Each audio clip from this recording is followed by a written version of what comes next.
Hi, it's me, Michelle Sujai, sharing information on how to be safe and secure during these uncertain times. Sophisticity, self sufficiency, means you can take care of yourself and your family. You have created a plan and put things in place so you are ready for the future. But during these trying times, are you really ready? What if the cell phones go out and the power goes out? Do you remember the phone numbers and the addresses of all important family and friend members who you would want to know are safe and the people you would want to know that you are safe? I remember when the World Trade Center went down. A friend of mine was talking on the phone with her sister who worked across the street from the World Trade Center. And when the building went down, so did all of the cell phones in the area.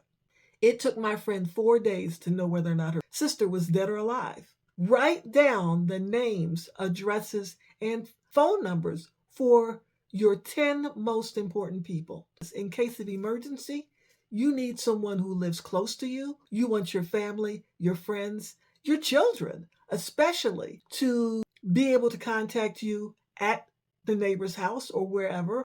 And it is good to have a plan where you will meet. I lived in Florida during the hurricane season when 5 major hurricanes hit.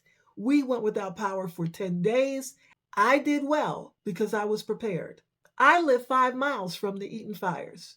I evacuated to San Diego and did well because I was prepared. And when COVID hit, I had more than a month's supply of toilet paper and water already in my home. So I thrived. I did well. I did not have any problems. I'm asking you to consider this. Do you want to be self sufficient and ready for any kind of uncertain situation?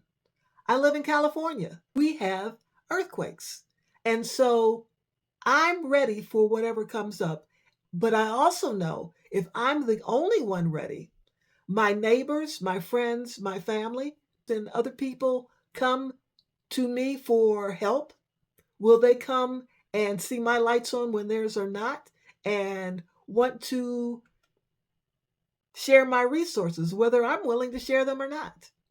So I am asking you to contact your family and friends and help them get ready. But in addition to that, it is wise to contact your church, your community center, your temple, your sorority, your fraternity, and other organizations and make sure they have a self sufficiency plan in place in case of emergencies. Go to them and say, in case of emergency, are people going to come to you and want to know what to do?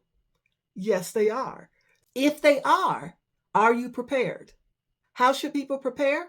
Ask for members to donate a case of water for emergency preparation. Donate canned and dry goods, beans, rice, and things like that for emergency preparation. Organizations need to collect goods now so that when people come during times of emergency, they are ready. So be ready so you don't have to get ready. Your home should always have at least one case of extra bottled water for emergencies. Use the old case, but buy another so you have your emergency supply. And do that also with your beans, your rice, and other goods so that in case of emergency, you are okay. I always have at least one extra case of toilet paper in case of emergency. It really helped out when COVID hit. In addition to that, I have other information to share on how to be well prepared for emergencies. What I told you was simple: names, addresses, phone numbers of your people. But you need at least 10 copies of that to your 10 most important people because you may not be able to get in touch with 5 of them during an emergency, and you don't know which of those will be available and which will not. If a tornado hits your home, a fire breaks out at your neighbor's place, and your house then catches fire, you do not have time to prepare. You must have a plan in place so that you know how to act and react, and so does your family. It's time to prepare, and sufficity, self sufficiency, is One way to do that, I am creating a self-sufficiency manual for people to use to prepare. If you are ready, you don't have to get ready. If you are ready, you don't have to panic. You know what to do. You have rehearsed it with your family and friends, and you don't only survive, you can actually thrive. Sufficity, self sufficiency is a plan to thrive during uncertain times. I am Michelle Sujai with Sufficity.com. So let's be ready so you don't have to get ready. So if you support my self sufficiency efforts through Sufficity, like and share so that others will be ready and will not have to get ready. Wishing you the best.